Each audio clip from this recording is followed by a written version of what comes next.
Good evening viewers, आप सभी का मेरे क्लास सिलेबस गाइडेंस में स्वागत है। आज हमारा टॉपिक है संक्षारण मीन्स कोरोजन। तो चलिए हम अपना पढ़ाई स्टार्ट करते हैं।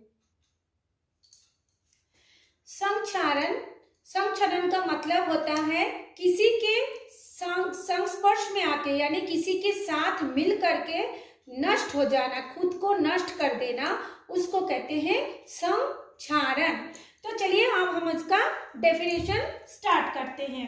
अधिक क्रियाशील धातु का ऑक्सीजन, जल, अम्ल तथा लवण की उपस्थिति में उसकी ऊपरी सतह का नष्ट हो जाना या क्षय हो जाने को संक्षारण कहलाते हैं, है ना। इसमें धातु जो होता है, अधिक क्रियाशील धातु मैंने बताया, इसमें धातु जो होता है धात्विक यौगिक में परिवर्तित हो जाता है। मान लीजिए धातु है जिंक, तो जिंक ऑक्साइड में बदल जाएगा। धातु है एल्युमिनियम, तो एल्युमिनियम ऑक्साइड में बदल जाएगा। धातु है लोहा यानी फेरस, तो फेरस ऑक्साइड में Fe2O3 या FeO2 में बदल जाएगा, है ना। फेरस हाइड्रोजन ऑक्साइड में बदल जाएगा। तो इसको कहते हैं संक्षारण। अब हमको जंग लगना, लोहे का जो संक्षारण है उसको भी पढ़ना है।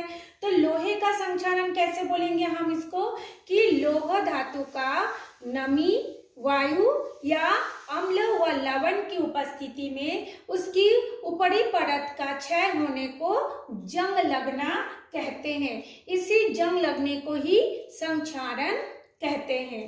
तो ऊपरी परत, ऊपरी सतह, ऊपरी परत एक ही बात है।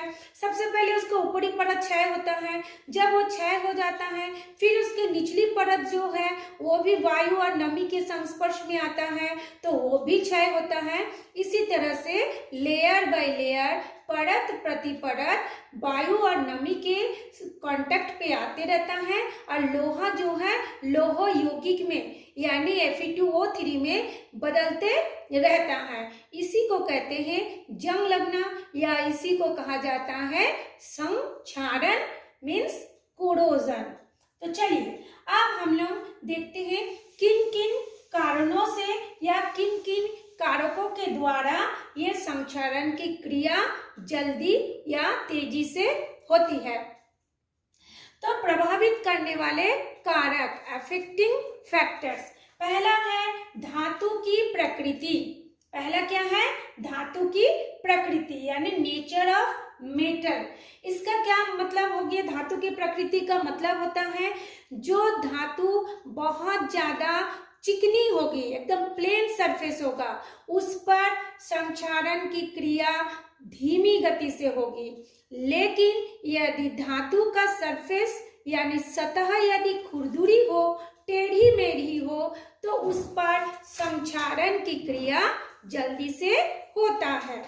नेक्स्ट पॉइंट है अशुद्धियों की उपस्थिति। नेक्स्ट पॉइंट क्या है, अशुद्धियों की उपस्थिति। अशुद्धि का मतलब यहाँ पे क्या है, अशुद्धि का मतलब होता है नमी, नमक, अम्ल व वायु। इसकी ज्यादा अगर उपस्थिति होगी तो लोहा में कोरोजन, संक्षारण की क्रिया तेजी से होगी। यदि हम लोहे को सूखी जगह में जहां नम वायु नहीं है उस जगह पे रखते हैं तो वो वर्षों तक, कई वर्षों तक वो सुरक्षित रहता है, उसमें संक्षारण की क्रिया नहीं होती। आप लोगों को पता होगा कि शुद्ध लोहा जो होता है सफेद रंग का होता है और वो जब हम लोग उसको पकड़ते हैं तो वो बहुत नरम होता है, मुलायम होता है। लेकिन हम लोग जो लोहा देखते हैं वो काले रंग का दिखाई देता है या कभी कभी लाल भूरे रंग का दिखाई देती है। तो इसका यही कारण है कि वो वायु के कांटेक्ट पे आके संक्षारण की क्रिया उसमें शुरू हो गया है। यदि आपको देखना है कि शुद्ध लोहा सफेद रंग का होता है तो आपके घरों में रोटी बनाने वाले तवा होगा, उसको आप लोग रगड़ के देखिए, वो भी सफेद रंग आपको निकल के बाहर आ जाएगा। चलिए हम नेक्स्ट पॉइंट देखते हैं। हमारा नेक्स्ट पॉइंट है परिवेश का pH मान। परिवेश का मतलब होता है लोहा जहां पर रखा हुआ है उसके आसपास का वातावरण कैसा है। यदि वो पीएच मान जैसे कम होगा, कम मतलब अगर वो अम्लीय होगा तो लोहा में संक्षारण ज्यादा होगी। यदि उसका आसपास में नमी ज्यादा होगा, वायु ज्यादा होगी, लवण की मात्रा ज्यादा होगी, तो वो जल्दी जल्दी जंग लगने की प्रक्रिया शुरू हो जाएगी। तो ये था हमारा प्रभावित करने वाले कारक। चलिए हम लोग अब इसका क्रिया विधि को देखते हैं, उसके बाद हम उसको रोकने का उपाय यानी नियंत्रण को देखेंगे। Chemical theory of rusting means ये जो जंग लगता है लोहे में, हम उसको बताएंगे कि उसकी क्रिया विधि कैसे, उसका फंक्शन मतलब कैसे वो जंग लगता है। हमने अभी तक थ्योरी पढ़ा, अब हम उसका केमिकली रिएक्शंस दे दे के आपको बताएंगे। तो सबसे पहले किस सिद्धांत पर वो जंग लग रहा है हम उसके बारे में, उसकी थ्योरी के बारे में बताते हैं, उसके बाद आपको इक्वेशन के बारे में बताते हैं। तो चलिए, ये जो जंग लगता है वो होता है इलेक्ट्रोकेमिकल रिएक्शंस मींस विद्युत रासायनिक अभिक्रिया द्वारा ये रस्टिंग की प्रक्रिया संपन्न होती है। तो क्या होता है, सबसे पहले जो धातु है, धातु को नमी व O2 की वातावरण में रखने पर, धातु जैसे लोहा को हम लोग कहाँ रखेंगे, नमी व O2 हमको रखने की जरूरत नहीं है। जब हम उसको पानी के साथ क्रिया का मतलब काम करते हैं, पानी भरते हैं, कपड़ा धोने के लिए यूज करते हैं, तो ऑटोमेटिक वो लोहा जो है ये नमी और O2 की कांटेक्ट पे आ जाता है। तो रखने पर क्या होती है, उसकी जो ऊपरी सतह है ना, बाल्टी का या कोई भी लोहे का सामान का जो ऊपरी सतह है उस पर दो क्षेत्र उत्पन्न हो जाता है। कौन कौन सी क्षेत्र, एक धनात्मक क्षेत्र व एक ऋणात्मक क्षेत्र उत्पन्न हो जाता है।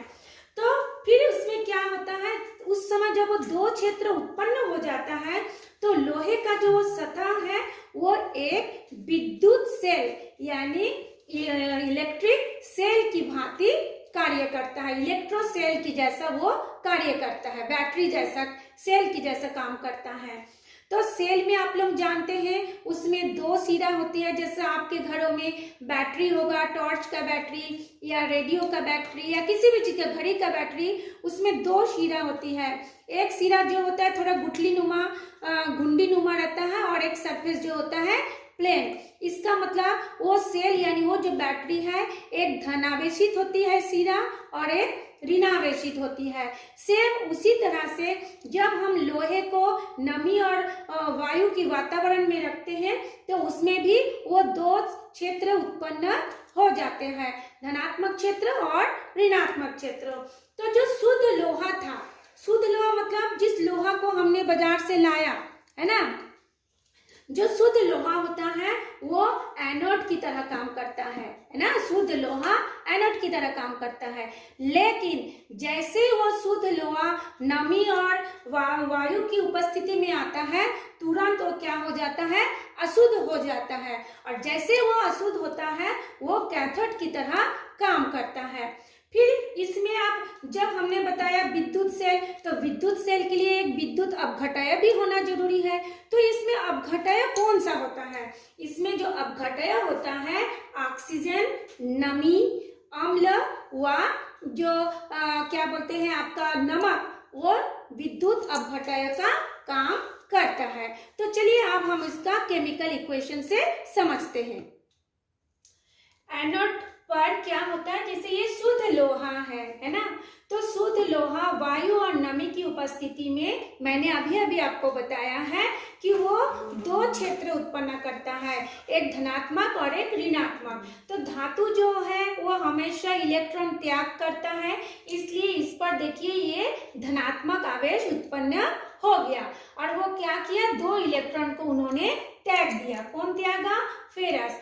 तो जो त्याग करता है इलेक्ट्रॉन उसको कहा जाता है एनोड, ठीक है। उसके बाद देखिए हमने लिख दिया है एनोड। उसके बाद यहाँ पे कैथोड कौन काम करेगा, कैथोड होगा ये जो पानी है जिसको हमने देखिए लिखा है H2O पानी, और हो गया आपका ऑक्सीजन O2। और ये जो इलेक्ट्रॉन त्यागा, ये जो लोहा जो है इलेक्ट्रॉन त्यागा, वो इलेक्ट्रॉन फिर इसके साथ आके जुड़ता है, किसके साथ?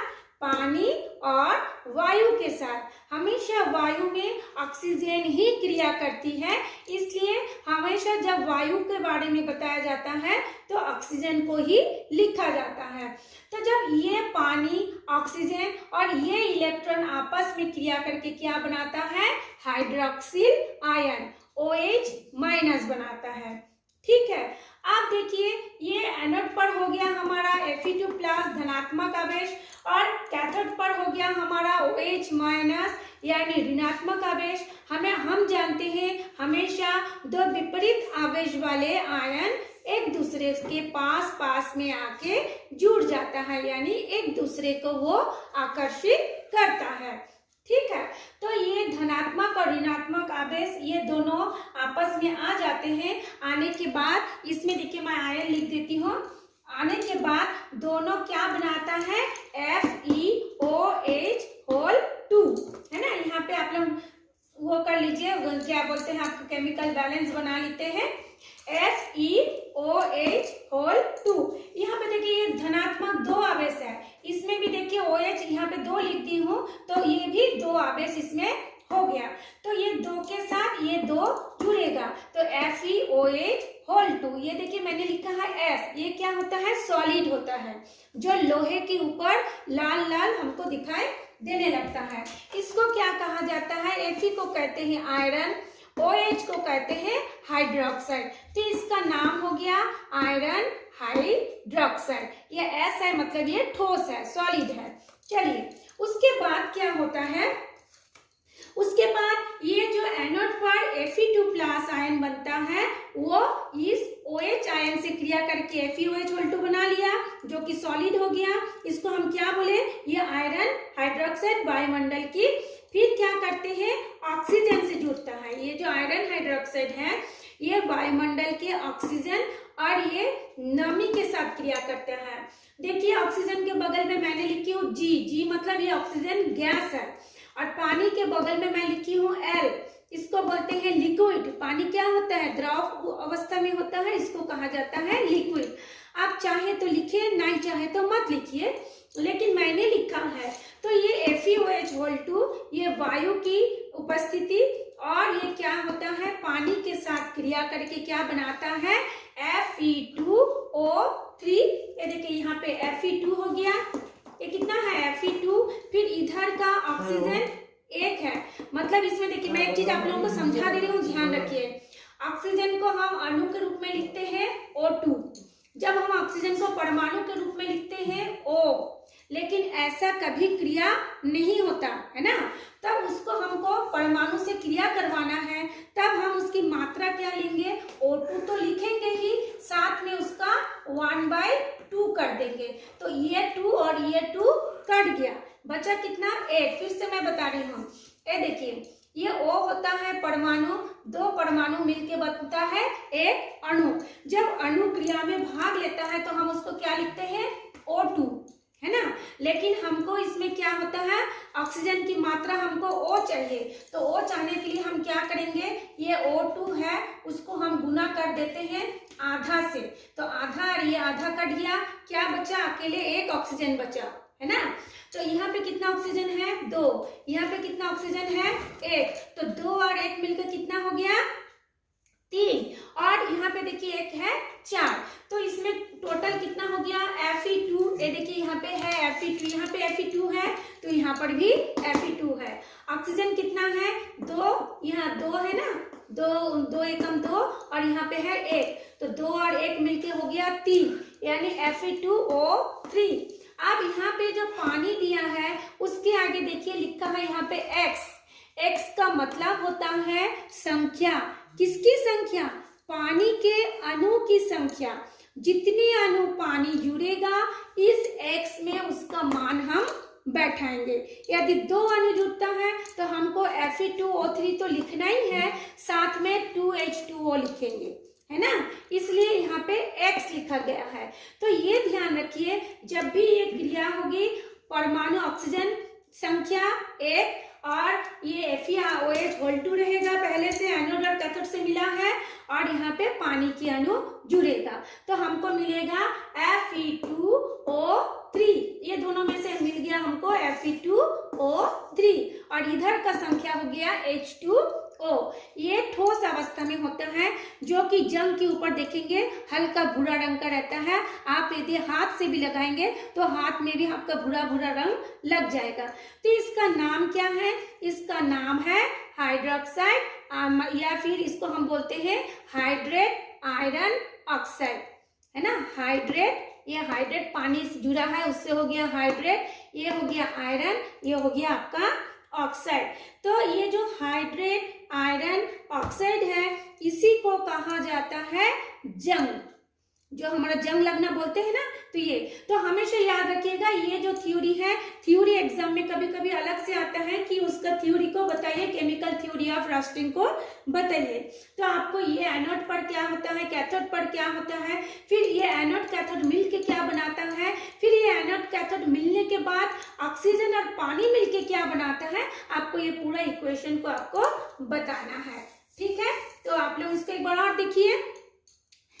तो देखने के बाद अब हम हमको बताएंगे कि उसका नियंत्रण हम कैसे कर सकते हैं। तो चलिए अब हम लोग नियंत्रण के बारे में पढ़ते हैं। अब हम पढ़ेंगे इसका हम कंट्रोल कैसे कर सकते हैं, नियंत्रण कैसे कर सकते हैं।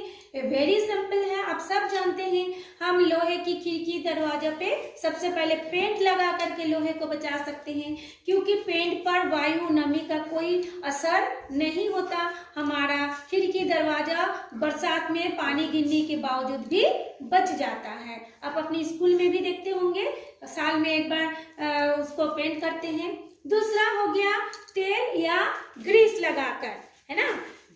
दूसरा हो गया तेल या ग्रीस लगाकर।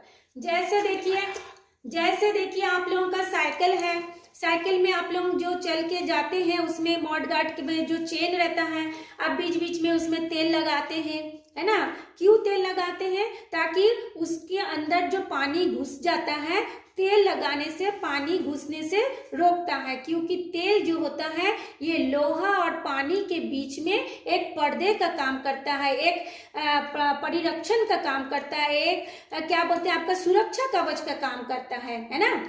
इसीलिए तेल लगा देते हैं। कभी कभी क्या करते हैं, लंबे समय तक तेल का लगाने का झंझट ना लगे इसलिए हम ग्रीस लगा देते हैं, क्योंकि ग्रीस थोड़ा सा चिपचिपा होता है, वो स्टिकी सब्सटेंस होता है, वो लंबे समय तक लोहे को नमी और वायु से बचाता है। तीसरा जो पॉइंट है विद्युत लेपन, जिसको हम बोलते हैं गैल्वेनाइजेशन। ये क्या होता है, एक धातु के ऊपर दूसरे धातु का परत चढ़ाया जाता है। जैसे आप लोग देखेंगे लोहे का बाल्टी घर में लाते हैं तो उसके ऊपर एक जिंक का परत लगा रहता है। खैर आपको जिंक है कि नहीं पता तो नहीं चलेगा, लेकिन उसमें देखिएगा थोड़ा सा क्या बोलते हैं चांदी चांदी जैसा चमकने वाला रहता है, उसी को जिंक कहा जाता है। तो जिंक लगाने से क्या होगा, जिंक जो है लोहे की अपेक्षा अधिक क्रियाशील है। तो अधिक क्रियाशील होने के कारण वो क्या करते हैं, लोहे से पहले ही नमी और वायु के साथ क्रिया करके जुड़ जाता है, एक नया यौगिक बनाता है। कौन सा यौगिक बनाता है, वो यौगिक है आपका, जैसे जिंक है तो उसको बोलते हैं जिंक ऑक्साइड। देखिए ये है आपका, मान लीजिए लोहा है ना, उसके ऊपर हमने किसका लेयर लगाया, उसके ऊपर हमने मान लीजिए यहाँ पे लोहा के ऊपर ये जिंक का हमने एक परत लगा दिया। ठीक, अब हम इसको क्या करेंगे, पानी के पास लाएंगे। तो लोहा अंदर है, जिंक ऊपर में है, तो ये जिंक क्या करते हैं, जल्दी जल्दी से पानी और वायु के साथ क्रिया करके क्या बना लेता है, ZnO बना लेता है, जिंक ऑक्साइड। अब ये जिंक ऑक्साइड क्या होता है, लोहे के ऊपर एक परिरक्षण का काम करते हैं, एक सुरक्षा कवच का काम करता है। तो सुरक्षा कवच का काम करने के कारण ये अंदर का लोहा हमारा बच जाता है और लोहे का सामान बहुत लंबे समय तक टिके रहता है। थर्ड पॉइंट है जंग रोधी विलयन लगाकर। ऐसा आजकल केमिकल आ गया है जिसको यदि हम उस विलयन को उसके ऊपर लगा देते हैं तो हमारा लोहा बच जाता है। वो कौन सा है? क्षारीय क्रोमेट या क्षारीय फॉस्फेट। ये दो जंग रोधी विलयन है जिसको हम लोग क्या करते हैं, लोहे के ऊपर एक लगा देते हैं। जैसे मान लीजिए आप लोग किसी भी लोहे के दुकान से सामान लाएंगे, जैसे छड़ लाएंगे या फिर छड़ में तो नहीं रहता है लेकिन कोई भी लोहे का सामान रहता है, तो उसके ऊपर आप उसको क्या करेंगे, जैसे ये लोहे का कोई भी सामान हो गया, उसके ऊपर क्षारीय क्रोमेट या क्षारीय फॉस्फेट लगा देंगे। क्षारीय फॉस्फेट लगाने के बाद आपको क्या हो जाएगा, वो जंग रोधी हो जाएगा और आपको ये जंग लगने से लोहा बच जाएगा। अच्छा, आपको ये जिंक ऑक्साइड दिखाई नहीं दिया होगा, मैं आपको फिर से ऊपर में बना करके दिखाती हूँ, शायद आपको नहीं दिखाई दिया होगा। हाँ, इसमें देखिए, ये देखिए एक लोहे का बाल्टी है, ठीक है, उसके ऊपर हमने लगा दिया जिंक का एक पतली परत। कौन सी विधि से? विद्युत लेपन विधि से, ठीक है। तो ये पतली परत पर जब वायु या नमी ऑक्सीजन आता है तो ये जिंक जो होता है ये नमी के साथ क्रिया करके जिंक और O2 तो मिला करके क्या बनाता है? Zn, मिल के बनता है ZnO, यानी इसको बोलते हैं जिंक ऑक्साइड, है ना। पहले आपको नहीं दिखा होगा नीचे, इसलिए मैं इसको ऊपर बना दे रही हूँ। तो ये जिंक ऑक्साइड ही इसके ऊपर क्रिया करता है जिसके कारण ये अंदर का लोहा बच जाता है। तो ये आपको हो गया समझ में। पांचवा पॉइंट है एलॉय। एलॉय मीन्स मिश्र धातु बना करके। जैसे आजकल बहुत से मेटल मतलब मिश्र धातु एलॉय जो है हमारे पास आ गया है, बर्तन बनाने में, हवाई जहाज बनाने में, स्टेनलेस स्टील बनाने, बहुत से बर्तन हैं। तो उसमें कैसे करते हैं, विभिन्न प्रकार के धातुओं को मिला करके या फिर धातुओं के साथ कुछ अधातुओं को भी मिला करके एलॉय का निर्माण किया जाता है, जो कि जंग रोधी भी होता है, लंबे समय तक चलने वाला भी होता है, मजबूत होता है और उसको हम लोग कई अपने मन चाहा रूपों में, साँचों में ढाल करके अपने मन चाहे शेप दे करके उसका उपयोग हम अपने डेली लाइफ में कर सकते हैं। तो डेली लाइफ में हम लोग इसको कर ले। चलिए, तो ये था आज हमारा कोरोजन के बारे में जानकारी। आशा करती हूँ आप लोगों को समझ में आ गया होगा। यदि समझ में आ जाए तो लाइक कर दीजिए, और यदि समझ में कोई चीज छूट गया है तो आप उस पर कमेंट्स करके भी पूछ सकते हैं। मेरा वीडियो लंबा जरूर होता है लेकिन मैं हर एक पॉइंट को समझाने की कोशिश करती हूँ। आप धीरज से उसको देखेंगे तो आपको दोबारा बुक्स देखने की जरूरत नहीं पड़ेगी, ये मेरी गारंटी है। तो चलिए, आज हमको इतने देर देखने के लिए आपको बहुत बहुत धन्यवाद।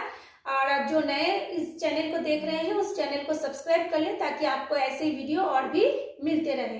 Thanks for watching me.